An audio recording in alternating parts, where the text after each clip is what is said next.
So one of you brought up a really interesting point in one of your comments, and I felt like I just wanted to dive in and give you an answer. So you were saying that you were questioning whether all the towers that you've been going through recently, especially, are by divine design, or whether they're due to matrix fuckery to keep you dysregulated. And I would argue that it's both. And I would argue that almost every single thing that you've gone through, even with the matrix fuckery, has a divine design. And that's the beauty of alchemy. So whenever the matrix tries to throw something at you to dysregulate your system, when you are able to overwrite their programs that are designed to take you under and put you into a lower timeline, you are actually overwriting the ability for the false matrix to access you at that level that it once was able to get to with ease.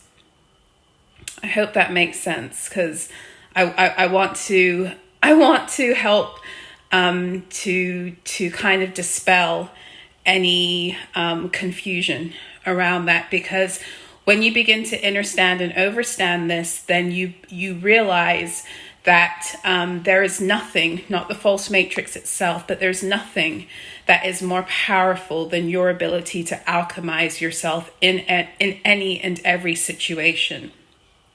And the whole point of every false matrix program is designed to make you feel like you can't do something. So I spoke about this I think in yesterday night's message, as well as the message I did a few days ago, right before the 1010 portal, where when you're taken to the edge of desperation, you will either, like, it's Sagittarius energy, you will either, it's like the energy of the archer being, the bow being pulled back, the arrow rather being pulled back in the bow.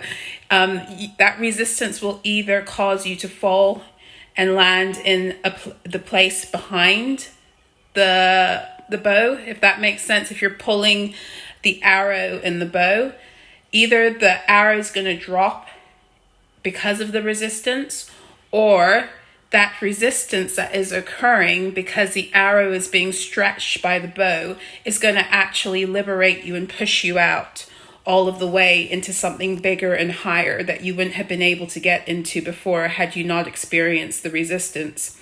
So every time you experience these tower moments, they're coming to kind of act in that Sagittarius energy of the bow and the arrow. They are here to also create the resistance you need to break out of prisons. Okay, so for example, I've said before that as you want to get from one timeline very quickly to another, then you have to collapse all of the densities that have kept you in the previous timeline. And those densities are constructed by your own thoughts that have been programmed against you and your power, the emotional wounding and trauma that is stored in your very cells that keep that programming alive, as well as all of the physical events that will start to play in your reality to help you be able to overcome those mental and emotional programs and blocks. So what do I mean by that? When you want to get into a timeline of something that's completely unfamiliar and different from anything you've ever lived through before, then the mental and the emotional blocks and wounds you have around that will be tested through your physical experiences.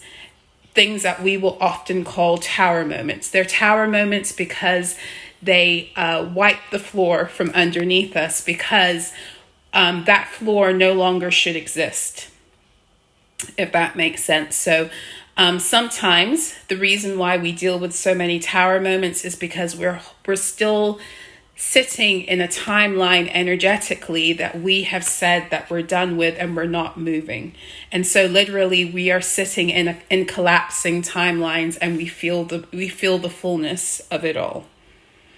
I hope I'm making sense here, but I want you to know ultimately that the towers are both by divine design, and even with the matrix fuckery designed to dysregulate you, you're here to utilize the power of that dysregulation to regulate you higher. You're here to use the power of the dysregulating energies of the fuckery of the matrix to regulate you into a higher state of alchemy, whereby the same energies that once dysregulated you by the false matrix, once you alchemize and you integrate the lesson, those same energies, when they try to come at you again, don't have the power anymore to dysregulate you. The best thing I can kind of compare it to also is if you are an athlete and, for example, you have a new personal best that you want to set in a weightlifting category. And when you first begin, you can't lift the weight that you desire to lift, and you go into a series of training. And the training won't just be lifting weights. It will have to do with your mental capacity to break past the barriers for you that would have you believing that you can't. It would be conditioning. It would be building muscles that you might think have nothing to do with your personal goal, and yet they have everything to do with it, until you get to a point where lifting that new weight, that new goal that you set yourself, that new weight, that personal best, it's possible. Until the next one. And every time it becomes easier. And so what was once, your goal, what was once a personal best, no longer is that anymore, because you're improving, you're getting better, you're building the muscles. So the resistance that you face through the false matrix fuckery is here to push you into your divinity and your power. So I hope that answered your question. I hope anyone else who is dealing with that question, that it brings clarity to you too, because it's a really important thing for us all to know. I'm sending you love.